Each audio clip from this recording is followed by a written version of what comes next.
آپ کے خیال میں کیا ہم واقعی سری لنکا بننے والے ہیں؟ شکریہ میر صاحب. ویسے تو میں نہیں سمجھتا کہ ہم سری لنکا بننے والے ہیں. یہ سری لنکا کی گردان کر کے پرانی حکومتیں بھی اور موجودہ حکومت بھی عوام کو مزید سخت قسم کے مہنگائی بم کے لیے وہ تیار کر رہی ہیں. آپ دیکھیں آج احسن اقبال صاحب نے کہا ہے کہ قوم جو ہے وہ 2 کے بجائے 1 کپ چائے پیا کریں تاکہ ہمارا جو امپورٹ بل ہے چائے کا وہ کم ہو جائے. گزشتہ حکومت یہ کہا کرتی تھی کہ 2 کے بجائے 1 روٹی کھایا کریں اور اسی طرح چینے کے دانوں کو گن کر وہ آپ چائے وہ شہد والی سرکار لمبے لمبے بالوں والی. ہاں وہ کہتے تھے. تو میں سمجھتا ہوں کہ دیکھیں یہ چیز درست نہیں ہے. اس سے مسئلہ حل نہیں ہوگا. آپ دیکھیں مفتاح اسماعیل صاحب نے پوسٹ بجٹ پریس کانفرنس میں کہا ہے کہ IMF خوش نہیں ہے اور ہمیں مزید سخت فیصلے کرنے ہوں گے.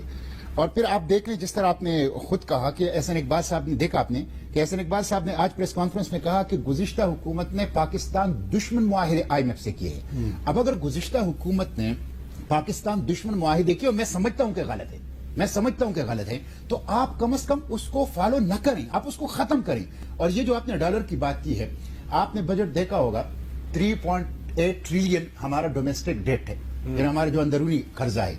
جب آپ ڈالر کی قیمت بڑھا لیتے ہیں تو بیٹھے پاکستان پر بلینز آف روپیز کا قرضہ بڑھ جاتا ہے. اس لیے میں سمجھتا ہوں کہ ان کو اس طرح کی چیزوں کے بجائے سنجیدہ اقدامات کی طرف آنی چاہیے. اور وہ سنجیدہ اقدامات کیا ہے میں پہلے بھی آپ کے ہاں کہہ چکا ہوں. دوبارہ پوسٹ بجٹ سیمینار میں مفتاح اسماعیل صاحب نے کہا کہ 3000 ارب روپے ٹیکس ایویژن ہوتا ہے. بھائی ہاتھ ڈالو نا اس کے اوپر. دوسرا اور وہ ٹیکس ایویژن ہوتا ہے FBR کی ملی بھگت سے. ہاں ملی بھگت سے, حکومت کی ملی بھگت سے. ہاتھ ڈالے وہ ہوگا صحیح مشکل فیصلہ. ہاں یہ مشکل فیصلہ. دوسرا آپ یہ کریں کہ آپ SOEs آپ دیکھیں اسٹیل مل کے آپ قرضے بھی دے رہے ہیں اور اسٹیل مل نے جو قرضہ لیا ہے اس کا جو سود ہے اس سود کے پیسے بھی بجٹ میں شامل ہیں. تو آپ SOEs کی کرپشن ختم کریں اور انسٹیٹیوشنلائز ریفارم کر لیں. اور اس کے ساتھ ساتھ تیسرا کام آپ یہ کریں کہ بیرون ملک جو پیسے پڑے ہیں وہ لے آئیں. یہ مان لے کہ بیرون ملک پیسے پڑے ہوئے ہیں اور عوام کی طرح سادہ زندگی گزاریں.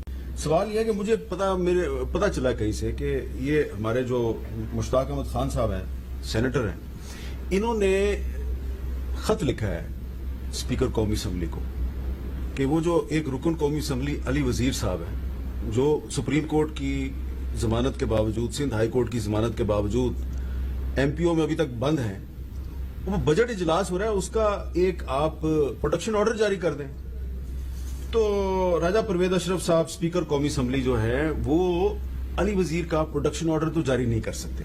ٹھیک, نہ ہی کر رہے ہیں, نہ ہی آپ بولتے ہیں اس پہ.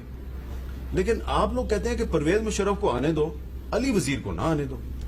میں اس لیے اوائڈ کرتا ہوں مشرف صاحب کے بارے میں کہ میں نے ان پہ بڑی تنقید کیا ہے, انہوں نے میرے پہ بڑے بڑے الزامات لگائے. اس لیے اس وقت اگر وہ بیمار ہیں تو مناسب ہے کہ میں اوائڈ کروں. لیکن کیا قانون جو ہے وہ علی وزیر اور پرویز مشرف دونوں کے لیے برابر نہیں ہونا چاہیے مشتاق صاحب؟ دیکھیں یہ پروڈکشن آرڈر کی جو آپ نے بات کی ہے, اسپیکر کے پاس تو یہ اختیار ہے, یہ اسٹینڈنگ کمیٹی کے چیئرمین کے پاس بھی ہے. میں بحیثیت اسٹینڈنگ کمیٹی چیئرمین کئی دفعہ میں نے کامران مائیکل جو ہمارے سینیٹر تھے ان کی میں نے باقاعدہ پروڈکشن آرڈر جاری کیا اور ان کو اسٹینڈنگ کمیٹی کے اجلاس میں حاضر کیا ہے. تو مجھے تو بڑی حیرت ہوتی ہے کہ اسپیکر نے بجٹ اجلاس میں علی وزیر کی. اور پھر یہ آپ نے جو پرویز مشرف کی بات کی ہے, عجیب ملک ہے, اس میں احسان اللہ احسان کے لیے, راؤ انور کے لیے, پرویز مشرف کے لیے ایک قانون ہے اور علی وزیر جو کہ منتخب نمائندہ ہیں اور دستور کے اوپر حلف اٹھائے اس کے لیے دوسرا قانون ہے.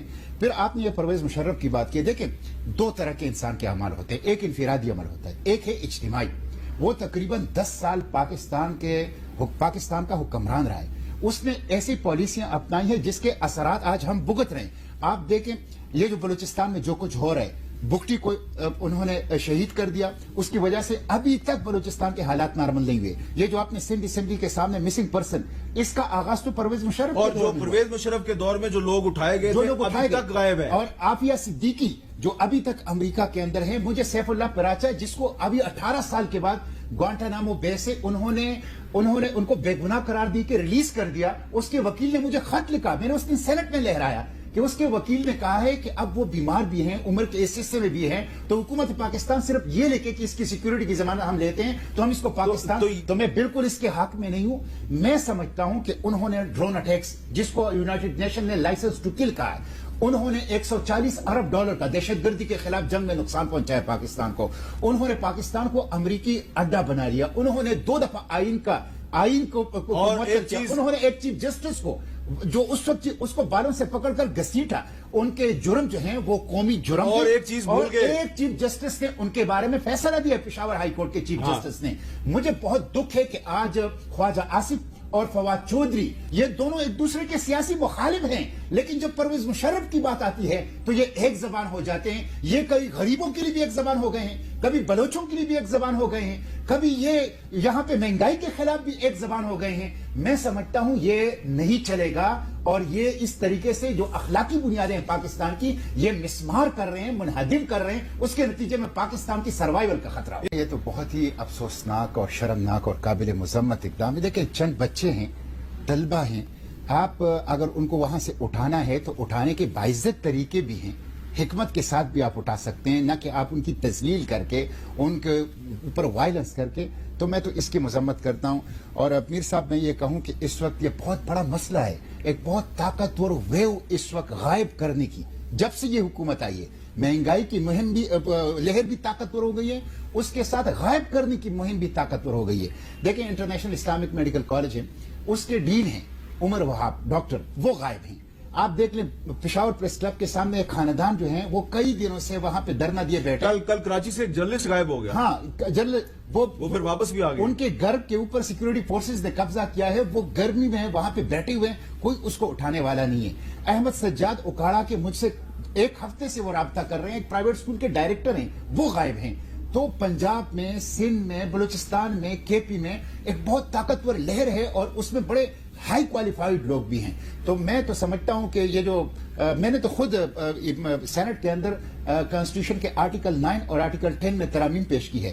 آرٹیکل 9 میں نے یہ ترمیم پیش کی ہے کہ کوئی بھی پاکستانی بیرون ملک کے حوالے کریں گے تو کنسرن ہائی کورٹ کی اجازت کے بغیر آپ نہیں کریں گے. آرٹیکل 10 میں نے یہ ترمیم پیش کی ہے کہ جو بندہ غائب ہوگا اور وہ غائب کرنے والی اتھارٹی اس کی جسٹیفیکیشن نہیں کرے گی تو اس کے اوپر انلیگل کنفائنمنٹ اور ایبڈکشن کا FIR جو ہے وہ درج ہوگا. جب تک ہم اس کو جرم نہیں قرار دیں گے یہ مسئلہ حل نہیں ہوگا. وہ اسلام آباد ہائی کورٹ کے چیف جسٹس ستر من اللہ صاحب اس پہ بار بار بہت سی باتیں کہہ چکے ہیں, لیکن ان اعلیٰ عدالتوں کے جو فیصلے ہیں ان کو بھی نظر انداز کیا جاتا ہے. یہ جو معاہدہ ہے نا, اب اس معاہدے کو میں نے پڑھا ہے بڑے غور سے آج. مجھے لگ رہا ہے کہ 30 روپے مزید اضافہ کرنا ہے اس حکومت نے. اب پتہ نہیں یکمشت کرے گی 30 روپے یا تھوڑا بہت کرے گی. اس پہ میر صاحب ایک تو یہ ہے کہ 750 ارب روپے لیوی, پیٹرولیم لیوی بجٹ کے اندر موجود ہے.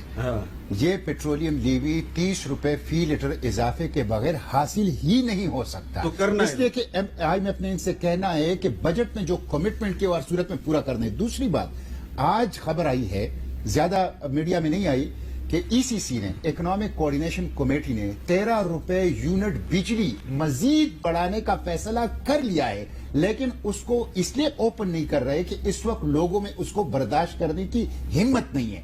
تو اس کو انسٹالمنٹ میں 7 روپے, 5 روپے اور 2 روپے کے حساب سے آئندہ 3 ماہ میں کرنا ہے 13 روپے. میر صاحب میں یہ بتا رہا ہوں کہ دیکھیں پلوامہ کا واقعہ ہوا, پاکستان کے وجود کو خطرہ آ گیا نا. اگر گزشتہ اسد عمر کہہ رہا ہے کہ سری لنکا صورتحال بن رہی ہے, موجودہ حکومت کہہ رہی ہے سری لنکا صورت, تو اس کا مطلب پلوامہ جیسی صورتحال ہے, تو سب کو بٹھائیں نا, پھر سب کے ساتھ یہ شیئر کر لیں. اچھا, یہ میرے ساتھ ایک اور بھی چیز شیئر کیا آج منسٹری آف فائنانس نے, ایک اور بھی چیز شیئر کی ہے.